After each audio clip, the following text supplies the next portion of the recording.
తిరుపతి జనసేనలోకి వలసలు ఊపందుకుంటున్నాయి. పెద్ద సంఖ్యలో వైసీపీ నేతలు జనసేనలో చేరేందుకు క్యూ కడుతున్నారు. ఇప్పటికే పలువురు కీలక నేతలు వైసీపీకి గుడ్ బై చెప్పే కూటమి పార్టీలో చేరిపోయారు. తాజాగా 30-31వ తేదీ వైసీపీ డివిజన్ కార్పొరేటర్లోని తిరుపతి ఎమ్మెల్యే అభ్యర్థి ఆరణి శ్రీనివాసులు టీడీపీ నేతల సమక్షంలో కూటమిలో చేరారు. రాబోయే రోజుల్లో తిరుపతిలో భూమన కరుణాకర్ రెడ్డి, అభినయ్ రెడ్డి తప్ప వైసీపీ మొత్తం ఖాళీ అవుతుందని ఆరణి శ్రీనివాసులు వ్యాఖ్యానించారు. తిరుపతిలో దొంగ ఓట్లు వేయడానికి 30,000 మందిని వైసీపీ సిద్ధం చేసిందని ఆరోపించారు. కేంద్ర బలగాల రాకతో వైసీపీ ఆగడాలకు చెక్ పడుతుందని, ఉద్యోగాలు పోస్టల్ బ్యాలెట్ కు బారులు చూస్తుంటే కూటమి విజయం ఖాయమని తేలిపోయిందని ఆర్ని శ్రీనివాసులు చెప్పుకొచ్చారు. స్వామి పాదాల చెంత తిరుపతిలో ఈరోజు శుభ పరిణామం.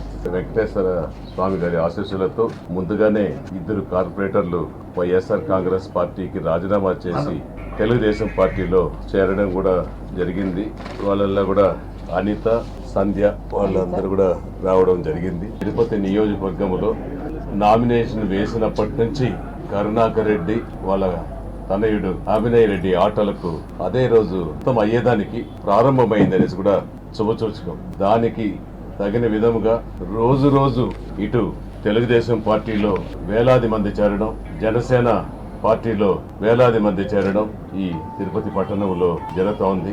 అది కూడా వైఎస్ఆర్ కాంగ్రెస్ పార్టీ నుంచి రాజీనామాలు చేసి ఒక పక్క తెలుగుదేశం పార్టీలో ఇంతకు ముందున్న నాయకులంతా బెదిరించి అధికారాన్ని అడ్డపెట్టుకుని భయభ్రాంతులు చేసిన కరుణాకర్ రెడ్డి ఆయన 5 ఏళ్ల పాలనలో చూసి విసిగి వేసారి మరలా సొంతింటికి తెలుగుదేశం పార్టీకి రావడం వాళ్ళందరినీ కూడా మనస్ఫూర్తిగా అభినందిస్తున్నాను.